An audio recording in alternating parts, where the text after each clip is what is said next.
Hare Krishna devotees, please accept my humble obeisances. All goes Sri Prabhupada and Guru Maharaj. Radha Peri Mati, when are you ready, you can start Mati. Yes, Prabhuji, I am ready. Hare Krishna, dear devotees, please accept my humble obeisances. Our Guru Shishila Prabhupada and Gurudev. Om Namo Bhagavate Vasudevaya. Om Namo Bhagavate Vasudevaya. Om Namo Bhagavate Vasudevaya. Narayanam namaskutya naram chaiva narottamam devim saraswatim vyasam tato jayamudiraye नष्टप्रायेषु अभद्रेषु नित्यं भागवत सेवया भगवती उत्तमश्लोके भक्ति भवति नैष्ठिकी.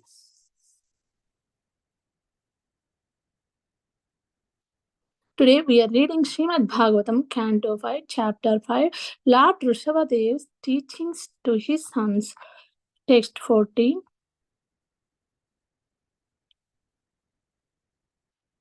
As I have advised you, my dear sons, you should act accordingly. Be very careful. By these means, you will be freed from the ignorance of the desire for fruity activities, and the knot of bondage in the heart will be completely severed. For further advancement, you should also give up the means that you should not become attached to the process of liberation itself.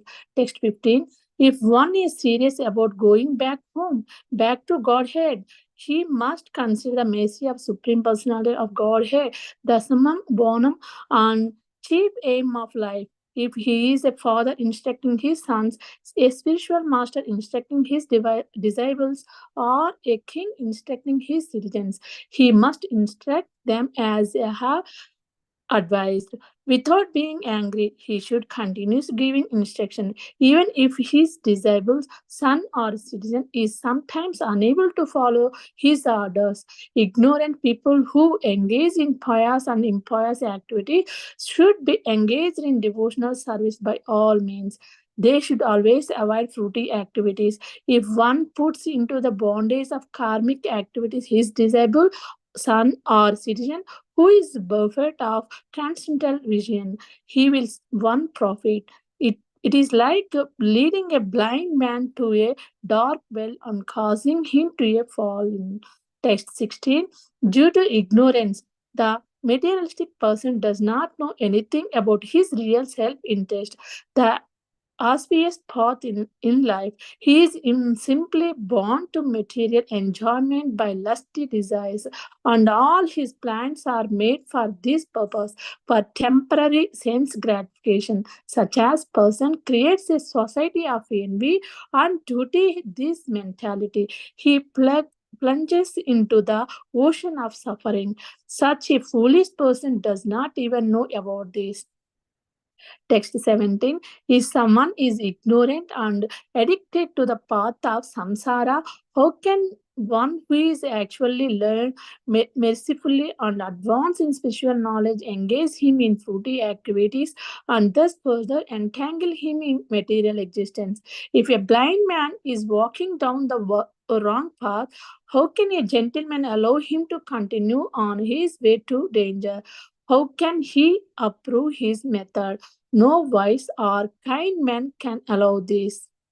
Text 18. One who cannot deliver his dependents from the path of repeated birth and death should never become a spiritual master, a father, a husband, a mother, or a worshipable demigod. Text 19. My transcendental body, Sachitananda Vigraha, looks exactly like a human form, but it is not a material human body. It is inconceivable. I am not forced by nature to accept a particular type of body. I take on a body by my own sweet will.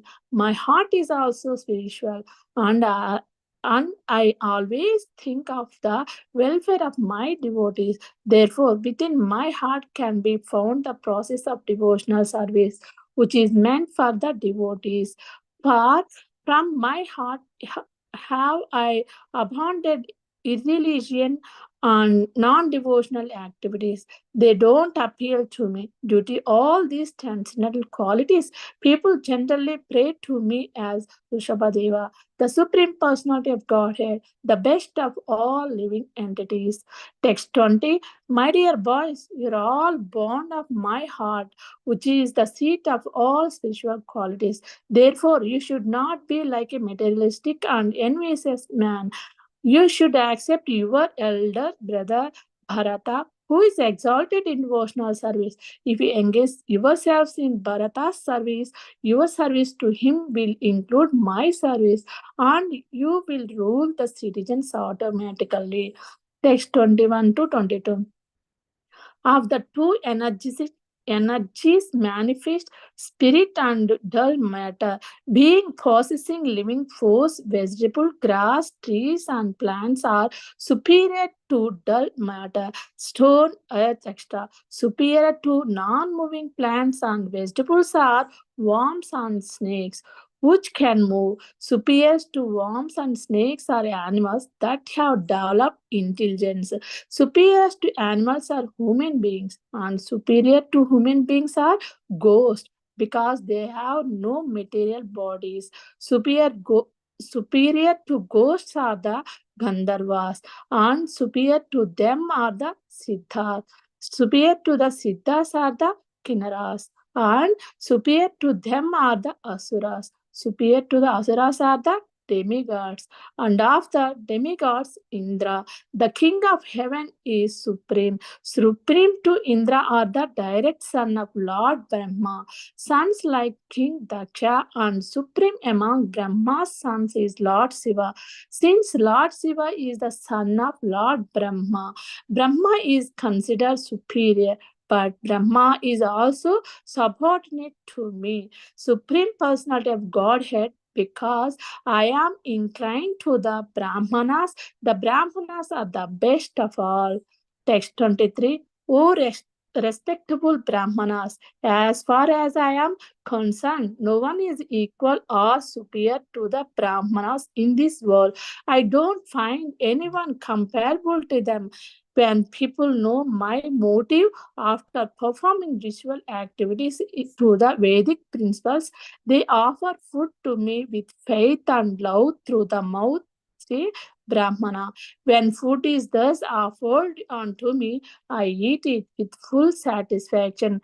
Indeed, I derive more pleasure from food offered in that way than from the food offered in the sacrificial fire. Text 24. The Vedas are my eternal transcendental sound incarnation. Therefore, the Vedas are Sapta Brahma. In this world, the Brahmanas truly studied all the Vedas, and because they assimilate the Vedic conclusions, they are also to be considered the Vedas personified. The Brahmanas are situated in the supreme transcendental mode of nature, Sattva Guna. Because of this, they are fixed in mind control, sense control, and truthness. They desire the Vedas in their original sense, and out of mercy, Anugraha, they preach the purpose of the Vedas to all conditioned souls. They practice penance, tapasya, and tolerance, titiksha, and they realize the possession of the living entity on the Supreme Lord Anubhava. These are the 8 qualifications of the Brahmanas. Therefore, among all living entities, no one is superior to the Brahmanas. Hare Krishna. Thank you so much, Prabhuji. I can stop here. Sure. Thank you so much, Mother. Hare Krishna. Yeah. Yeah, when you're ready, you can start, Prabhu Chaitanya. Thank you, Prabhu.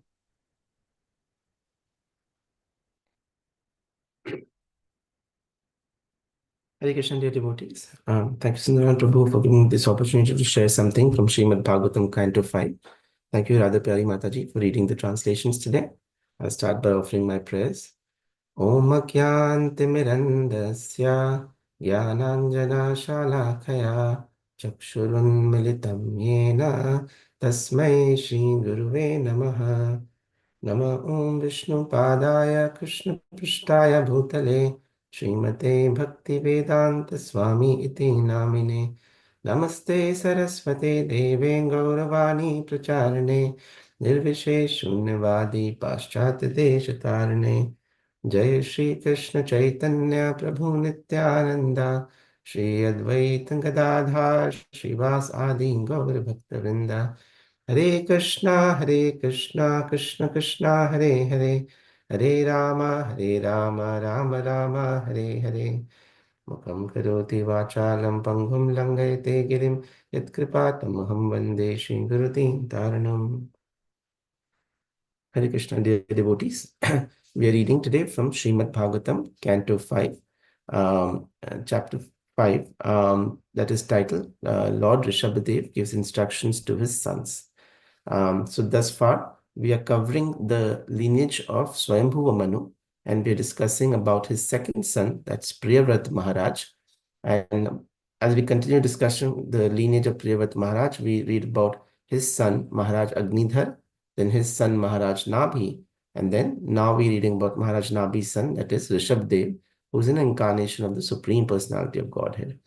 After wonderfully fulfilling his duties as king, he now wants to advance to the next stage in life. And before that, he wants to give wonderful instructions to his sons and appoint his son Maharaj Bharat as the next king. So this is where we are. Yeah, the scene is Rishabdev is there with along with all his sons at Brahmavrat, and they are having a wonderful discussion about many wonderful spiritual topics. We heard from Shri Krishnadas Prabhu yesterday a few different topics that were covered as part of King Rishabdev's instructions, which discussed the importance of human life, the ending the transmigration cycle, cutting through illusion, and the processes to attain liberation. And in today's verses from text 14 to 24, the topics that King Rishabdev will cover are the obligations of a leader, the Lord, he'll talk about himself, he'll reveal himself, and also his devotee came in the same family, that is Maharaj Bharat, and the glory of Brahmanas. So in text 14, it's described Karmashayam Hridaya Granthi Bandham. So King Rishabdev is saying that all the processes that he's described just prior to this verse to achieve self-realization, the goal is Karmashayam is to be free from the desire for sense gratification, and Hridaya Granthi Bandham to remove that knot of material attachment that is in the heart of a devotee or any living entity. But what we need to, what he cautions his sons is for further advancement, you should also give up the means. So he explains that the different processes that are there to achieve self-realization, once we achieve, they're of no use unless we achieve or attain the path of bhakti. And once we attain the path of bhakti, there would be no need to continue to perform those particular activities according to the different yogas. Prabhupada describes in the purport that analysis is the means of reaching the Brahman stage. So in the Vedas, it is described, Thato Brahma Jagyasa. Now, my dear living entity, that you have achieved a human birth, take advantage of it and inquire about Brahman. Tato Brahma Jigyasa. And through that process of inquiry, through that process of analysis, we slowly try to understand who's God, who am I, I'm not this body, and achieve the path of, and finally come to the conclusion of bhakti. Prabhupada describes that unless we reach the stage of para bhakti, that is transcendental devotional service to the Lord, then there is no, we haven't come to the conclusion of our question, of our process. And once we achieve this process of bhakti, we should never give it up and be always engaged in devotional service. So even if Prabhupada describes, if we've practiced mystic yoga, and through mystic yoga we understand how we are different from this body, once we achieve a position of bhakti, we no longer need to continue to practice those processes, but we should always just engage ourselves in devotional service. And how we do that? Prabhupada says that we have to learn from a guru. Yathopadesham. So we have to follow the upadesh, the instructions that come from our spiritual master, And through those instructions, we'll be able to advance in the process of bhakti. In text 15, King Rishabdev goes on to describe that if one is serious about going home back to Godhead, then he must understand that the only means of doing that is by achieving the mercy of the Supreme Personality of Godhead. And he should make that as the chief aim of life. He goes on to describe that anybody who's in a position of authority, whether being a parent, a king, any government minister, he should understand that his responsibility is to guide the individuals who are under him to come into the path of bhakti so that they can achieve their goal of life, which is to connect back with Krishna. Prabhupada says that how can one put a person who is blind and going into the wrong path and going to fall in a well, how can we let him fall? Sometimes a lot of people will criticize ISKCON and the devotees, and they say, if you want to practice your religion or your philosophy, you can practice, but why do you go about preaching? Why are you there in airports and other places and distributing books, and why are you bothering other people? But the answer is here that this is our main business, because how can we, knowing what is right and knowing what is wrong and knowing which way the world is heading, how can we turn a blind eye and let people fall into this dark well of sense gratification and bondage of repeated birth and death? So once we acquire that knowledge, we would love to share, and definitely it is our duty to share with other people for whom we care about, and we should not turn a blind eye to them. And how we have to engage them is also described in this verse, that we should not directly engage them or disturb them. Because Lord Krishna says in Bhagavad Gita that a person who's grossly in ignorance, we cannot all of a sudden bring him up to spiritual life. And so instead of disturbing them, we should slowly, in some way or the other, try to engage them. I'd heard this one incident from a devotee about how, I think this was related to Srila Prabhupada, if I'm correct, where, once one person said that I have so much money. So Srila Prabhupada asked him, Koto ache, how much do you have? And everybody was surprised that how a sannyasi is asking for money or dealing with money. And then one person complained and said, my other Swamiji or Guru, he's so much detached that even if once by mistake somebody put money under his asan, and he immediately, had a reaction, I can't be with money, I can't, this is like, he was so detached from money. But Srila Prabhupada explained that no, I am going to engage that person's money, that person's income in the service of Radha Krishna. Because if I do not do that, he's going to use that money to buy cigarettes or alcohol and going to further degrade his life. So in that way, as devotees, we should always try and engage in whatever way, either through service, either through the income, either through hearing. We should try and engage other people, especially in the mode of ignorance, without disturbing them too much. Because if we know what the truth is, then we cannot, mislead other people. In text 15, text 16 to 17, it's described the qualities of ignorant people. So, so the qualities that are described here are that they lose sight of their own interest. So the people who are in ignorance, they do not know what the future holds. People believe that this is one life and we don't know if there's another life after death or not. So whatever we need to do in this life. But people who are advanced or intelligent, they understand that beyond this life, we have to take a birth again. And based on what karmas we accumulate in this life, will decide the kind of birth that we take. And if we are intelligent enough, we realize that the best kind of activity we can do is engage ourselves in spiritual realization. Otherwise, the whole point of human birth becomes nullified. The second quality of ignorant people is described is they are bound to sense gratification.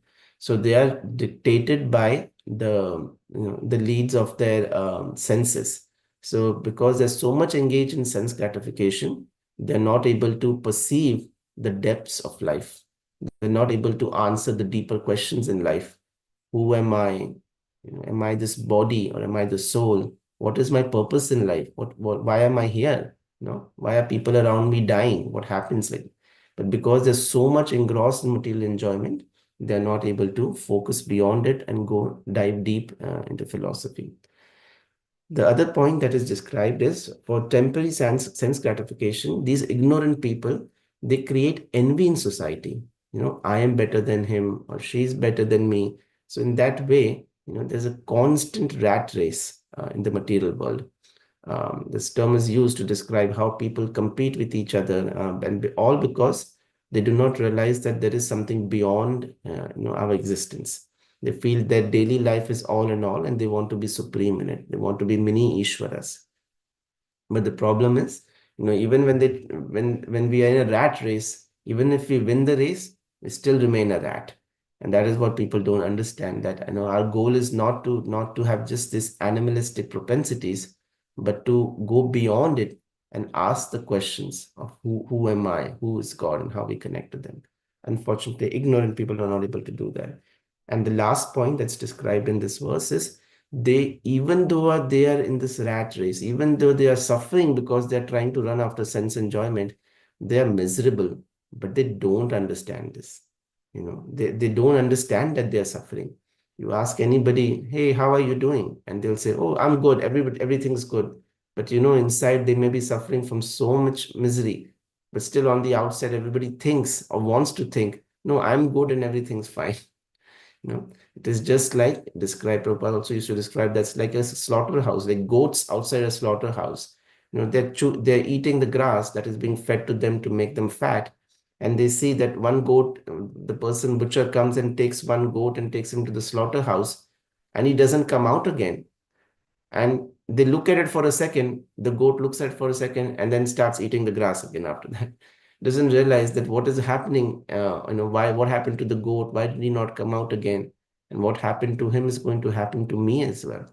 So foolish people, ignorant people, they're not able to understand the miserable situation that they are in. And this is also the power of Maya. So this is described in text 16 and 17. In 17, again, described that which is the basis of our preaching movement, that if a blind man is walking down the wrong path, how can a gentleman allow him to continue on his way to danger? How can he approve this method? No wise or kind man can allow this. So because devotees are compassionate, they cannot continue to let the world head in this direction.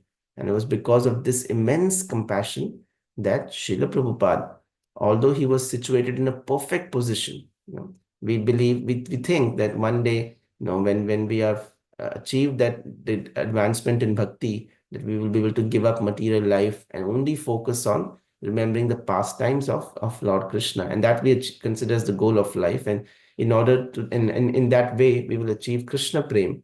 And Srila Prabhupada was already in that position. He was in Vrindavan. He was there for 4 years in the Radha Damodar temple, nourishing the nectar from Srimad Bhagavatam. But because of compassion for us fallen souls, he left Vrindavan and he came to the capital of Maya.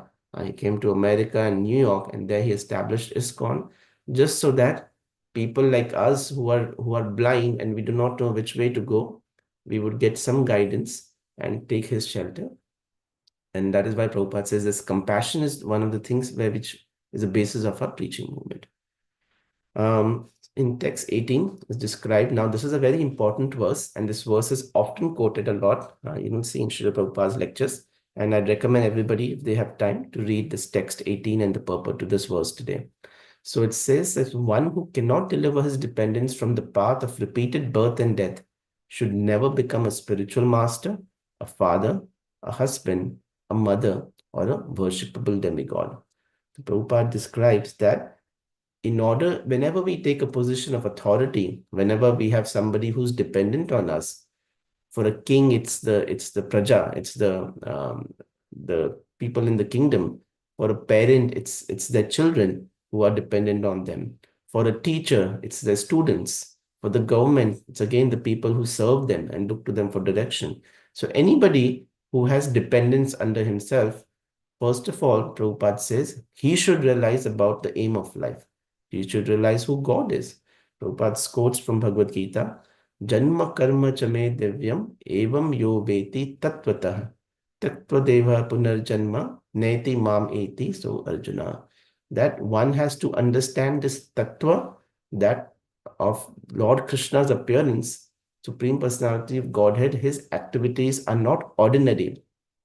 His janma and his karma, they are divyam, they are transcendental. So one has to understand this first before he comes in a position of leadership, and then he has to instruct his dependents so that they're able to also understand and follow in this path. But there are certain examples Prabhupada quotes in this of personalities and Shastras who, when they realize that their authority is not following instructions according to Shastras or not leading them on a path back home, back to Godhead, they rejected that authority. And the examples given by Prabhupada are example of Bali Maharaj and Shukracharya, because Shukracharya was in a Karma Kand sort of consciousness, and he always wanted like the material benefit of Bali Maharaj.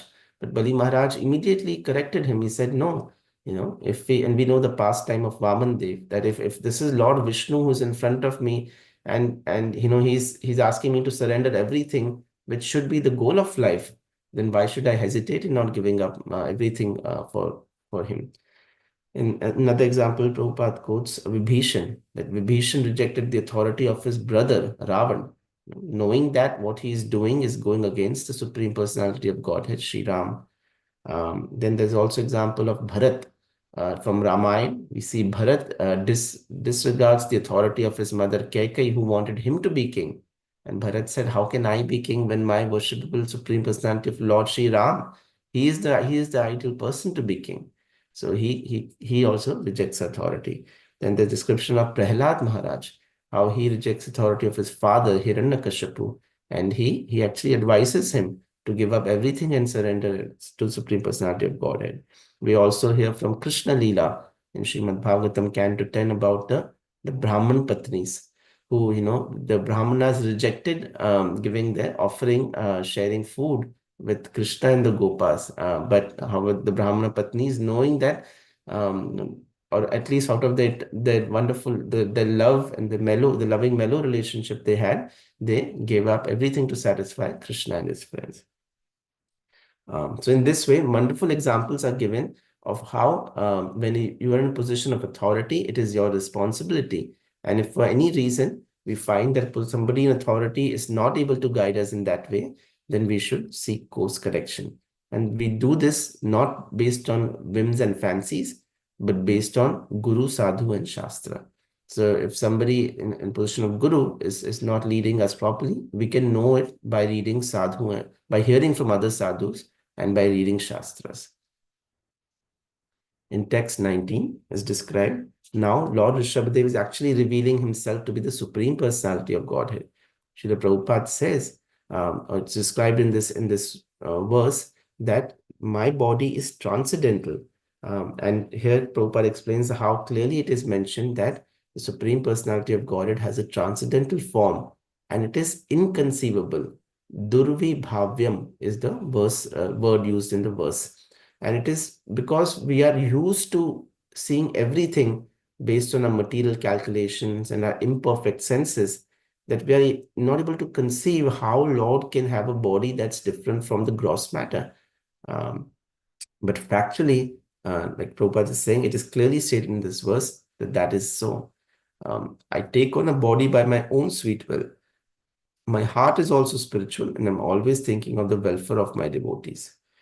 Next point that is described is everything that happens in the spiritual world, Prabhupada says in the purport, is spiritual, that everything is absolute. There is nothing, there's no dint of material inclination in spiritual world. So the three aspects Prabhupada describes, there is the sevaya, then there is the seva, and then there is the sevak. Sevaya is the person to be served, that is Supreme Personality of Godhead, Shri Krishna. Then there is the seva, the act of devotional service. And then there is the sevak, that is the devotee. So this eternal relationship happens in the spiritual world, and all three of them are spiritual. However, when the living entity comes to this material world, he's forced to take a material body, even though he has his own spiritual body, but he's covered by this gross material body. But that is not the case for the Supreme Personality of Godhead when he comes. Next, text 20 is described. Now, after describing himself to be Supreme Personality of Godhead, King Rishabdev describes that not only this lineage is so glorified because of King Rishabdev, but also because of a pure devotee who arrives in this lineage. And now he describes about Bharat Maharaj. So he instructs his sons that make sure you follow your eldest brother, that is Bharat Maharaj, and wonderfully try to serve him. Sarve Mahiyam Sham is the word used in this verse. So in this way, you wonderfully serve Bharat Maharaj and help him in serving the rest of the kingdom. In that way, you can also advance in devotional service. So Prabhupada describes in the purport that normally children are born through the means of genitals, but actually the appearance of the living entity, the soul, first comes in the heart of the parents. And that is why when the Garbhadan Samskar is done, we try to purify our consciousness or heart to first receive the living entity in our heart, and then the living entity is transferred into the womb through that process. So in case of Rishabdev also, Bharat Maharaj appeared, and a wonderful devotee took birth in this family. Prabhupada also describes that very nicely they should cooperate with Bharat Maharaj in this purport, because and he describes the falsities, the shortcomings of the democratic process. How democratic process is a process where Shudras vote together and elect another Shudra, instead of the process where a rightful king like Rishabdev is designating Bharat Maharaj to be the king. And in that way, he's instructing everybody to follow Bharat Maharaj. But unfortunately, in the democratic process, the person who's to be the executive is not necessarily qualified all the time, because he's being elected by the Shudras. In text 21 to 22, he goes on to describe how that there are two energies that manifest from the Lord, the spirit and the dull matter. And there's a wonderful order given, how slowly as we advance through that order, we see a rise in consciousness from dull matter to non-moving plants to vegetables to lower animals, snakes. Then from there goes on to human beings, and beyond human beings are ghosts and Gandharvas and Siddhas and like that. Finally, understanding that beyond Brahma, there is also the Supreme Personality of Godhead. And it's also described in this purport, Prabhupada described that that Lord gives a very high position to the Brahmanas. He's also called Namo Brahmanaya Devaya. He gives a very high position to them because Brahmanas are very, very important in society. Prabhupada also described that this got talked about caste Brahmanas. It talked about those Brahmanas who understand the Vedas very well. And what is their role? Is that they should give guidance to the king. And when they give guidance to the king without any conflict of interest, not for their own benefit, but for the benefit of people at large in general, the kingdom flourishes and the king receives very good guidance. Prabhupada often gives this example of the four varnas being like a body in which Brahmanas are the mind or the head, and the Kshatriyas are the arms, the Vaishyas are like the belly, and the Shudras are like the legs. So without having proper Brahmanas or educated people who are educated in Shastra, the society wanders around aimlessly without having like a headless body.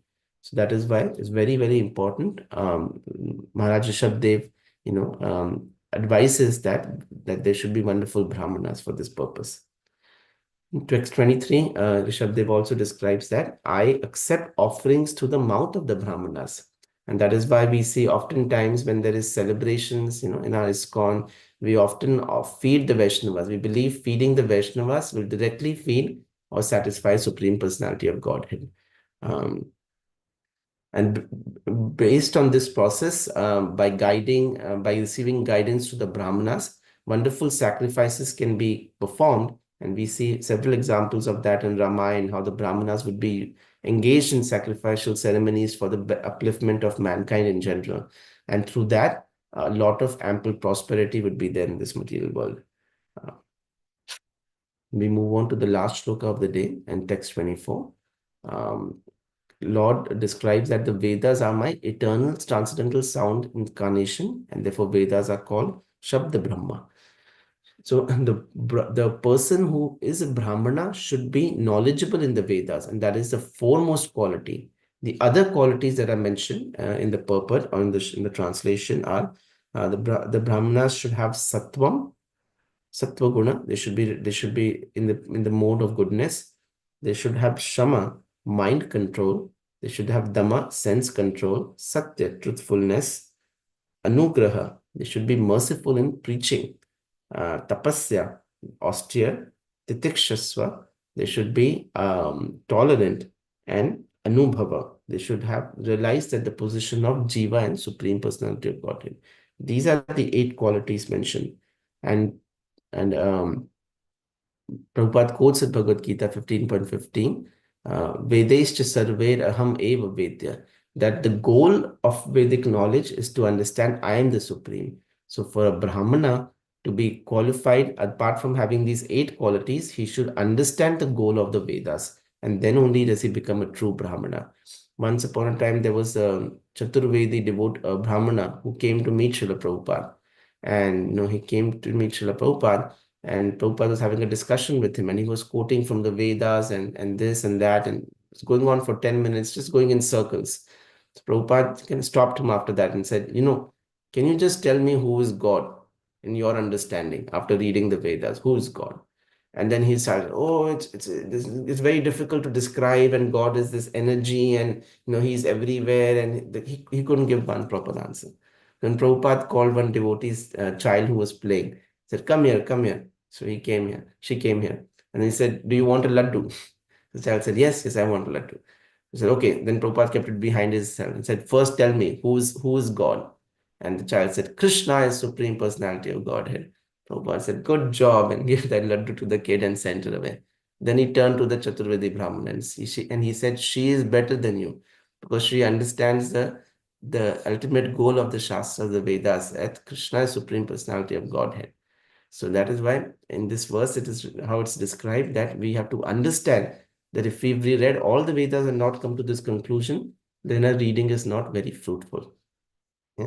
With this message, I'll end discussion today, and tomorrow we'll continue to hear the wonderful instructions from King Rishabhadev. Grantaraj Srimad Bhagavatam ki jai, Ananta Koti Vaishnavrind ki jai. Hare Krishna. Thank you so much, Chaitanya Prabhu.